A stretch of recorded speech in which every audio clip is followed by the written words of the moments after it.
Hello everybody, welcome to Eternal Brews. My name is Pojo, and today I'm going to be looking at a dinosaur deck. Someone asked me if I could break down Clutchkeeper today, and it was a card that I actually didn't acquire until the very end of Fall of Argenport, so we didn't have a lot of chances to play with it. But as it turns out, one of the cards that really was very helpful in getting it into a really interesting deck design is a card from the new set, which is Fall of Argenport. I was talking about Duskroad before. So, we now have access to Alhed Mountbreaker, which doubles the strength and health of units that you draw.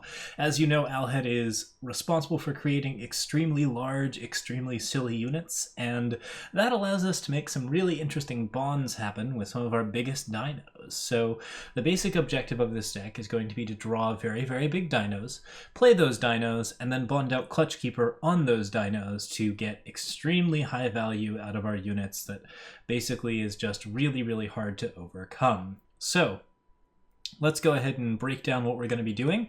There's two parts to this deck, and then a sort of third bit where we add some interaction. First off, the Explorer package. We are running Journey Guide, which is our initiative sands, but as an explorer. This card reduces the cost of units that we draw, happens to stall some aggro decks out, and also functions as an explorer for Evelina Valley Searcher, which is our number 2. Whenever Evelina is played, as well as any explorers, dinosaurs in our hand get +1/+1. This increases the size of dinosaurs to make them better at doing the things that they love, which is mostly eating other units. And it also means that we can get those dinosaurs up to speed so that they can easily be bonded with Clutchkeeper, who costs 14 unless you can bond her onto something big, which means that we want the biggest possible dinosaurs that we can manage, and by gosh, we're going to get to that part. Evelina, combined with all of our other explorers, allows us to focus really heavily on building very big dinosaurs. So once we have those out, we're going to be very happy campers. There's a bit of a ramp package in here. In addition to Journey Guide, we are also running Trailmaker to fix up influence. We need 4 time and 3 primal influence, although mostly we need time influence. This is an almost entirely monotime deck with a couple of exceptions. So very important to get that together, and Trailmaker really helps with that, as does Amber Acolyte, which we currently run as a 2 of. This card just fixes power and is a pretty reasonable body that happens to stand in the way of quite a few things. So very happy stuff. The final card isn't an explorer, but is a necessity in most big decks.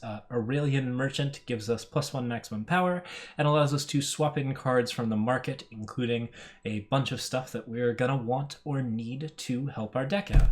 We have Infinite Hourglass to stymie permafrosts, Disjunction to destroy key attachments and mess up our opponent's plan, Xenan Initiation to enable Killer and give us some interaction with other people's cards, Alhed Mountbreaker because it's just a really worthy 5, and you should generally have some sort of 5-drop to follow up the Aurelian Merchant, since that means that we get to play cards on tempo. So this is our tempo card, and it's also probably our most important 5-drop, which is why we have 7 different ways to get to it on 5. Yeah, this card is really strong. Finally, an Elysian Banner just to fix our power and get us influence and all of that other stuff. Worldbearer Behemoth is our other 5-drop. This, of course, gives us a bunch of extra power to play some of our bigger cards, but it is also just a big old pile of stats in dinosaur form. As a 5-cost 6/7, this is one of our most efficient units for piles of stats, and yeah, it's got a really good on-attack effect that's going to bond really well with all of the killer effects that we'll be running. Okay, we're actually into the dinosaur package now, so let's talk about that part. Worldbearer Behemoth and Predatory Carnosaur make up the early drops. We are running Alhed Mountbreaker, of course, to double the strength and health of enemy units, as well as to maybe put some killer units back on top of our deck so that we can bring them back and play them again. Lots of good ways that we can use Alhed. Thundering Kerasaur is the bread and butter 6-drop of this deck as a 6-cost 8/8 that also happens to respond really well to removal, where your opponent basically has to play a spell to kill it, and if they do, then you draw a card. This card is just a really solid card in any deck where you can manage the 4 time necessary to play it. I think it's a really powerful 6-drop, and since we're not playing a huge amount of spells ourselves, we're super happy to put it down, especially since If it gets any sort of size boost from something like Alhed or Evelina, it simply demands to be removed. The overwhelm makes it impossible to block effectively, and we can of course even spell it up ourselves to make bad things happen to our opponent. Finally, we have Clutchkeeper as a 4-of, because why not? This 8/7 bond gets killer when it is bonded and plays 2/3/3 dinosaurs every time that she attacks. And my goodness, is that a powerful effect. This will basically be harsh rule or bust for your opponent. It will always kill whatever's on board. It'll give you 2 extra dinosaurs so that even with hard removal, you have a lot of stuff to basically just take control of the board. There's almost no way that you're not going to be ahead on board after bonding a Clutchkeeper. And since you'll also probably have bonded that Clutchkeeper off of something like a Thundering Kerasaur, you're probably going to get a card back if they figure out some way to remove it. So yeah, this is a really, really powerful board build deck. We are definitely going for heavy mid-range. And all of our interaction is going to be in the form of basically playing off of these killer and big dinosaur units. So first things first, we're using Twilight Hunt because it gives a bonus to dinosaurs and is just an extremely effective killer effect that we can use on any number of our units.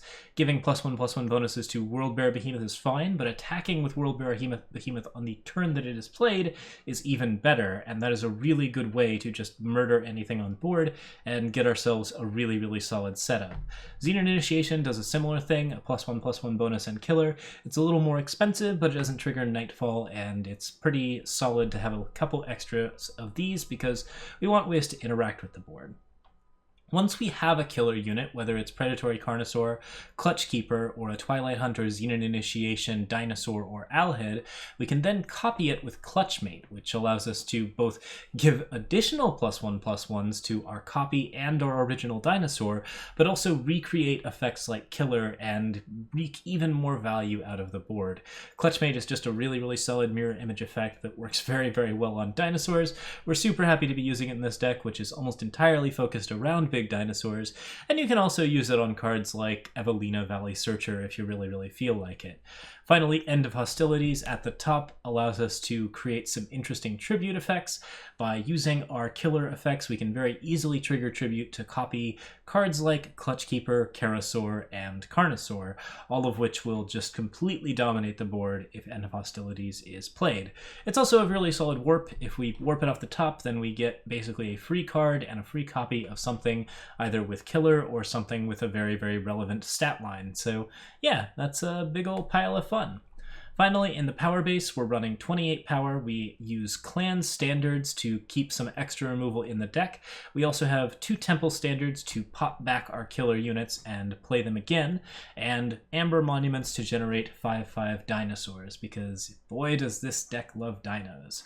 This deck is very Timmy. It really, really likes to play big, big units and do terrible, terrible things with them. And yeah, that's a lot of fun, as it turns out.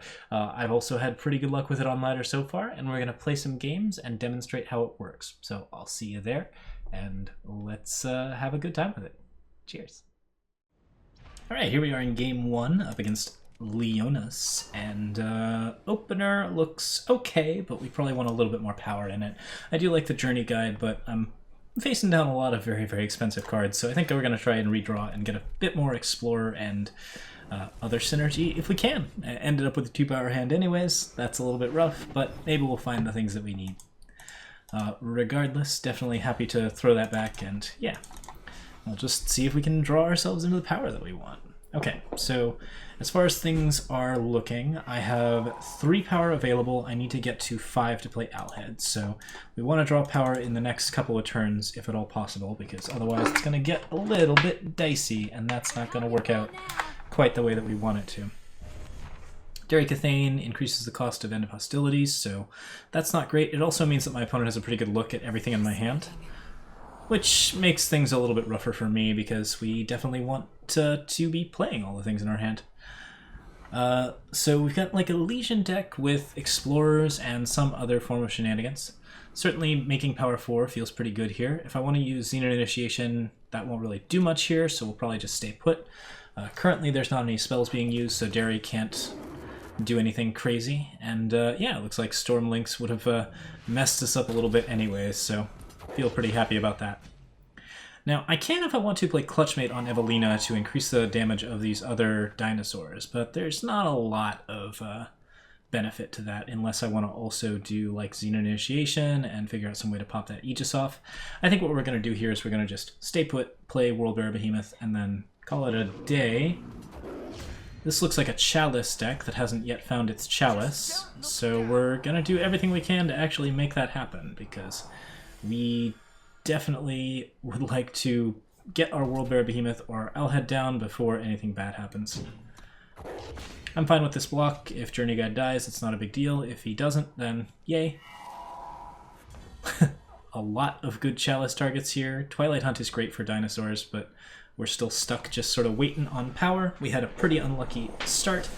Fortunately, this deck is very slow, so we should be able to build a pretty good board regardless of what happens. And it looks like he's stuck on power as well. Like, both of us are just sort of waiting at the moment. Thundering Kerasaur really helps out. I have 1, 2, 4, 5, 6, 7, 8, 9 cards in hand, so I don't have to discard. I can just hold on to this. He just drew an Echo card, which is probably something like Find the Way. Cliffside Porter. Alright, so definitely looking for... I'm very glad to see that second Permafrost. That actually helps quite a bit. Aurelian Merchant trades away any number of cards. The one that I'm most interested in trading away here at the moment is probably, I think, End of Hostilities. There's a couple of different options here, but I think he's going to have a lot of good removal, so let's just ditch the End of Hostilities. We've already got some cloning effects, and if I take a Legion Banner here, then I'll be able to play extra power, get myself into a position where I feel pretty comfy, and we can just play Worldbearer Behemoth with a Twilight Hunt. Or if this gets silenced or removed, we'll have something else going on. Either way, I think we're pretty happy. Okay, so let's lead Worldbearer. Go ahead and throw out that Twilight Hunt as well. We're going to kill Amaran Camel, I think. Derry Cathane's pretty tempting as well, but Amaran Camel is probably the biggest threat here since it really allows him to stabilize somewhat on life. And getting that power really helps us in the long run. If I want to do a Xenan Initiation here, that's fine, but there's plenty of cards here that I can actually give killer to, so no particular rush as far as things are concerned. Thundering Kerasaur will definitely be a card at some point. I will also want to use Aurelian Merchant to grab a better card for dealing with some of the other stuff that my opponent's playing. Okay, we found a Clutchkeeper. Or, well, we have the Clutchkeeper, obviously, because we just get to play it. Let me see here. If I play Kerasaur for 8, then Clutchkeeper would cost 6. So 5 plus 6 is like 11. That's not going to happen. I could play Kerasaur immediately, but I think it's better to... in this case, I'm going to do 2 things. First, I'm going to Clutchmate this one, which gives me a copy to play. And then I'm going to play the Clutchkeeper on this one, which gives me yet another killer unit. And now I can just go in on whatever I feel like. I think I want to kill this Cliffside Porter since it's a chump blocker that actually gets to stick around. And I get 2 power off of the Worldbearer because the copy maintains the plus bonus on what power cards I get. Evelina Valley Searcher is certainly very strong, but not particularly necessary at this point in time. And Clutchkeeper is just going to kill Derry Cathane, which then allows us to end our turn without any issues. I've got Predatory Carnosaur to kill some other blockers. We certainly don't have a great way to deal with Cerso at the moment, but I don't need one. I can just Temple Tactic the 6/6 out of the way and go in for a bunch of damage that way. Okay, Aurelian Merchant. Can Aurelian Merchant fetch me something that actually kills Cerso? The answer is no, but I can do some things like attack with everything and then Aurelian Merchant for an End of Hostilities, which I really like. Let's do that. We're going to Temple Tactic here. Swing with all of our stuff.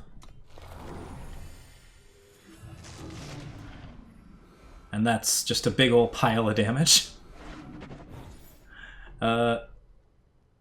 The Aurelian Merchant here is pretty strong. I could fetch Infinite Hourglass, I could fetch Alhed. Yeah, that seems fine. So we'll just play out all of our power. We get some fairly obvious blocks. We'll see if we actually get any kills. That's kind of an important question. Looks like he actually doesn't have any way to kill any of my units at the moment, so just kind of gotta live with it. And I think I have lethal here, just from the overwhelm damage. Yeah. So, big old scary board, that's what this deck does best. Certainly Cerso would have been something of a problem, but we were able to pretty easily take care of it. And yeah, overall, lots of fun, and plenty of big stuff. That was a slow start, but our opponent also had a slow start, so it kind of worked out. Alright, next up we have 3 power, Trailmaker, and 2 Worldbearer Behemoths. This seems basically perfect. If I can find power 4, then we can easily get to Worldbearer on 4, and that is usually pretty devastating in any time deck, so there you go, power 4. Let's hope that Trailmaker survives long enough, and we'll just go ahead and go for it. One thing I could do here is wait to play Trailmaker. If I want to, I don't have to play Trailmaker on 2. I can wait for one more turn and see if my opponent plays like some other stuff, but usually it's better to play the Trailmaker, just get the power out of there. In this case we want 4 times, so we're going to go ahead and get that time source, and that allows me to get some life off of Amber Waystone against the Skycrag deck, which I'm certainly very happy to do. Okay, Crest of Wisdom allows us to search again. I'd like more 5-drops or 6-drops. I'm fine with a clan standard. That's usually pretty effective against the Skycrag list. And attacking for 2 seems fine. There's not really going to be any response there, so might as well get that free damage in while we've got it. Alright. It's Kenadins. Not a particular surprise, seeing as we, did know that there was something coming out. Go ahead and attack for 2 here, and play the Worldbearer Behemoth. Now with Kenadins, you want to be really careful not to trigger the tributes if you don't have to. Basically, you want to try to force your opponent to sacrifice his own Grenadin, kill his Grenadin where you can, so that you don't deal with Kenna and End of Hostilities. End of Hostilities is a pretty bad card for this deck if it gets properly set up, so we definitely want to do the best that we can here. I'm going to play the second Worldbearer Behemoth and see if my opponent goes for another Permafrost, because that would be grand. Actually, I kind of like Kerasaur here, because that's an extremely nasty card that my opponent probably has to Permafrost, and if I Aurelian Merchant and play the Infinite Hourglass on the Permafrost, then, well, my opponent has a pretty rough time of it. So, let's see what happens. He hasn't played any Grenadin yet, so either he doesn't have them or he's trying to save them for a specific Kenadin pull. Assembly Line draws me a card, which is great. And Clutchkeeper is a really, really good pull for me, so I'm pretty happy about that. A couple of different ways that I can play this. I think the one that I want to do is Clutchkeeper. Go ahead and just killer one of these, get my dinosaurs. And we're just going to load up the board to make it really, really hard for End of Hostilities to wreck us, even if my opponent can get, End of Hostilities Clutchkeepers, which, yeah, not my favorite thing in the world. We will see what he does. If he attacks here, I think we honestly might just have to double block, because, End of Hostilities is the big threat. So this is either End of Hostilities or Kenna, and we're going to hope for Kenna, because End of Hostilities would be really, really bad here. Okay, a Rhyme-Scale Draconis, not that bad a deal. In fact, that's actually probably the best possible result. I wasn't expecting this out of Kenadins, but let's see here. So, we've got a couple options, and honestly, there's only really one to go on. Aurelian Merchant, Clan Tactic, Infinite Hourglass, pop all the Permafrosts, and swing like a crazy person. There's just not much my opponent can do about that.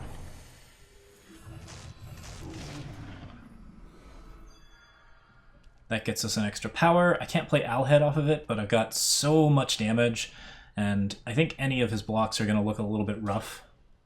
Yeah, we see 6 there. The Clutchkeeper's blocked as well, so that maximizes his chance of survival. But it's also all of his Grenadins, and now we're just really, really far ahead on board, so I think we're looking really, really good here.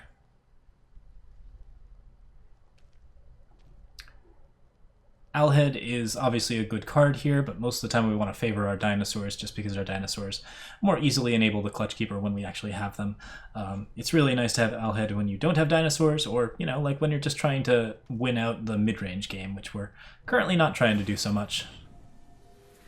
Hailstorm draws us a new card, but gets rid of all the little dinos. And that's it for our Kenadins player. An interesting and novel exercise using the Rhyme Scale Draconis. Certainly could have been very effective, but we had the right tools in our sideboard, so feel pretty good about that. Mark it for the win. Alright, here we are up against opponent.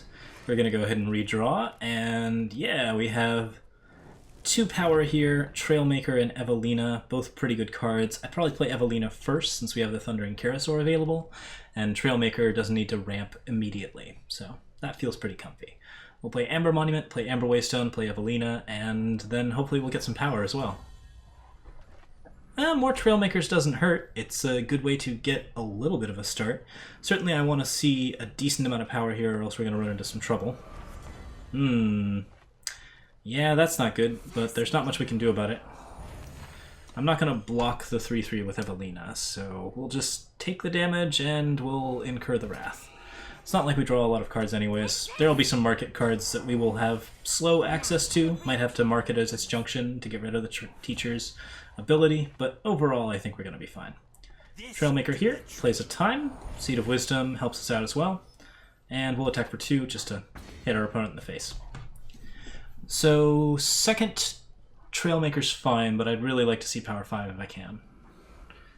I do need more blue, so more blue is definitely in the works. Taking 3 every turn is still not a huge problem.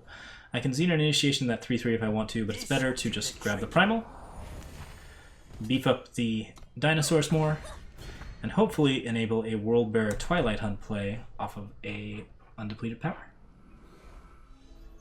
My opponent's in mono time, which I can really punish if I get everything right. I'm going to go ahead and play Crest of Wisdom here. Temple Tactic feels like a pretty strong card.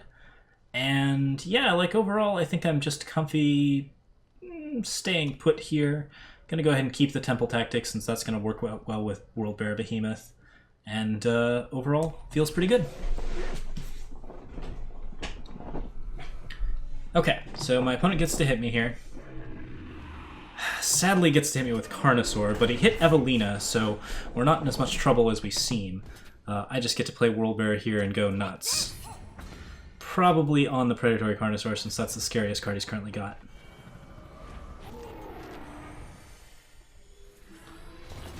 So that's kills the 6-6, draws me more power so that I can play that, and now I just have to stay put for the turn. But feels pretty good overall. I can Temple Tactic to play this again, I can Xenan Initiation to kill with it again. Overall, I'm not in a heap of trouble. Warp cards off the top, those are pretty scary. He's still got a lot of damage available, so that's something that I have to keep an eye on. But something like Xenan Initiation or Twilight Hunt is really going to help out here, and there are a lot of ways that it actually just makes things very, very bad for my opponent. Let's go ahead and do a Twilight Hunt. That gets me a 10-11 killer, so I get the 6-6 right away. We played undepleted twice, that's good. So now we're going to Temple Tactic here, put this back into our hand, play it again, and kill this thing for 3 more power. Some of it undepleted. Knock out most of his stuff. I can Xenan Initiation here to kill the 3-3 if I want to, which might actually be a good idea, but I think we're fine. At this point, I have a Worldbearer with a Xenan Initiation available. That feels pretty good.